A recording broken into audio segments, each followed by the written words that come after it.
classmates. Hello! Kami ang Bangka 5. Mabuhay!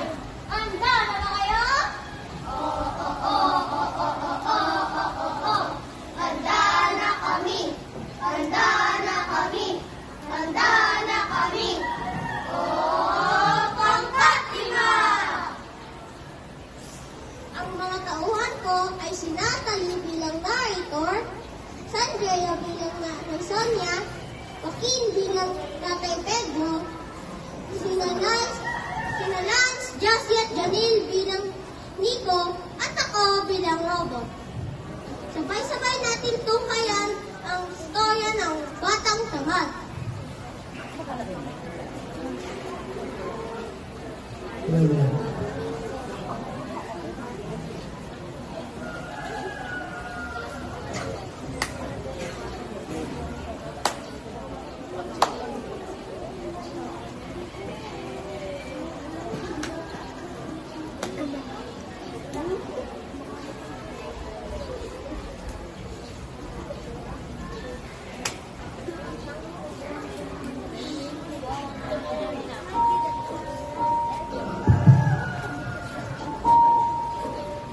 Nico ang nag-iisang anak ni Aling Sonia at Mang Pedro, kung kaya't lahat ang naisin nito ay naibibigay agad ng kanyang mga magulang.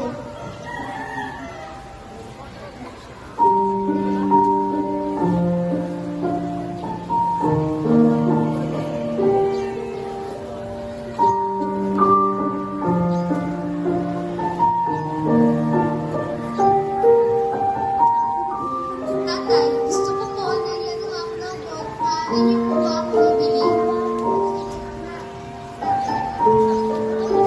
O sige anak, basta magpapakabahan ka lang at susunod sila ng nanay mo. Talaga po tatay, salamat kay tatay.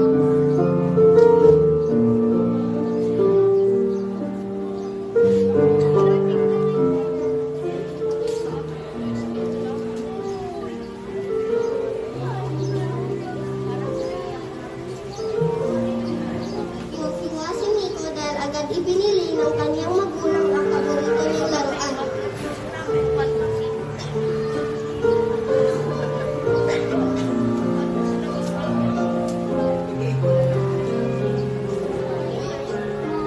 Ang saya-saya, may bago na naman akong laruan. Yay! Ang saya talaga ang kalaro ng bago kong robot.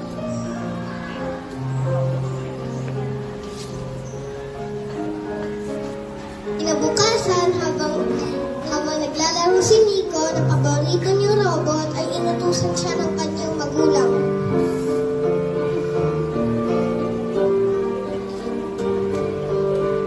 O Nico, pwede ba ibili mo ako ng toyo at suka dyan para sa lulutuin kong adobo? Inay naman, naglalaro pa po ako. Kayo na muna ang bumili. Dahil sa paglalaro ay di na sinunod ni Nico ang utos ng kanyang magulang.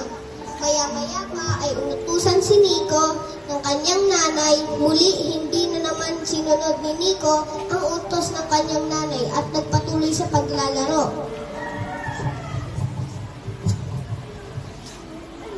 Nico, tanghali na. Maghanda ka na ng plato at kutsara sa hapagkainan. Si nanay naman, naglalaro pa po ako eh. Kaya na lang po muna maghanda sa lamesa.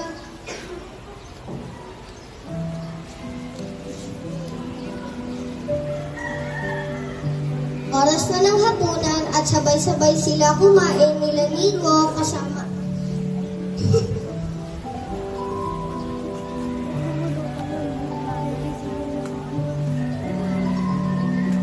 Oras na ng hapunan at sabay-sabay sila kumain nila Nico kasama ang kanyang nanay at tatay.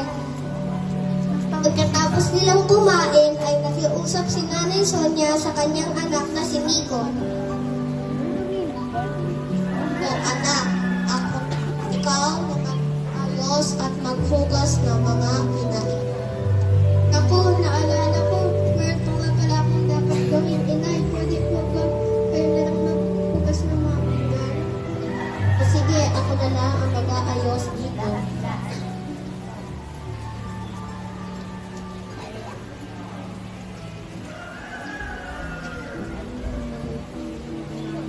Lingid sa kaalaman ni Nanay Sonia ay nagsinungaling lamang si Nico upang ito'y makapaglaro.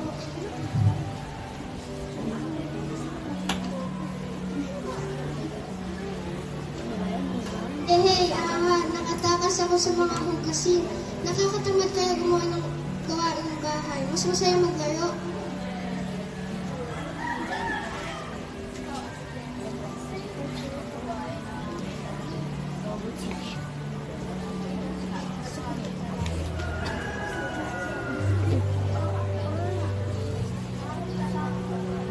Sa pangatlong pagkakataon ay hindi na naman sinunod ni Nico ang utos ng kanyang magulang.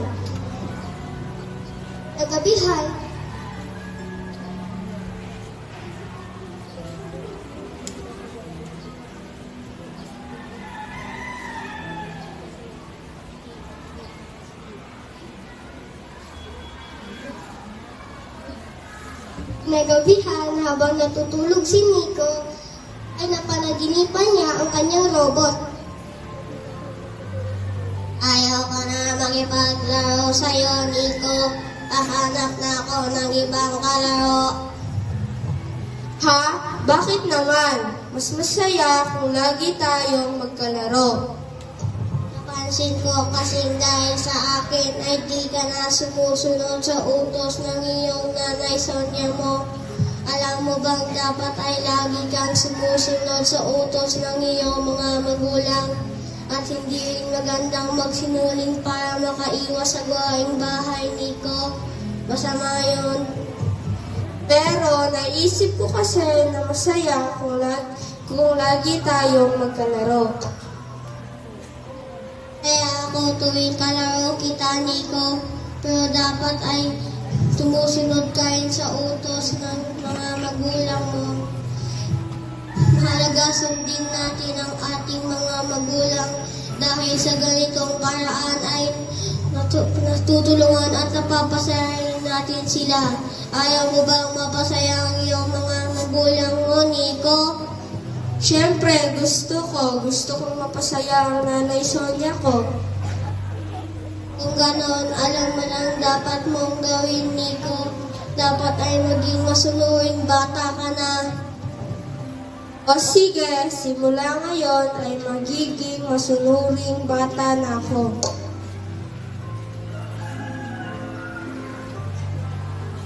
Mamaya pa ay nagising si Nico at nasa tabi niya pa rin ang paborito niyang robot at bigla niya natandaan ang kanyang mga napanaginipan.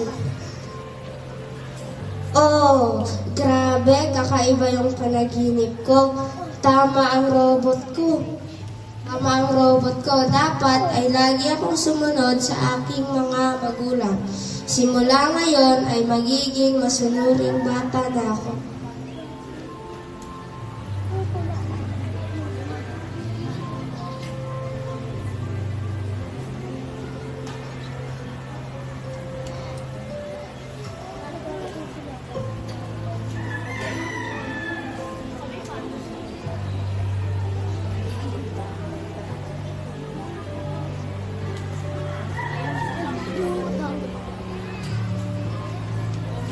Umangon si Nico at nagwalis sa kanilang bahay.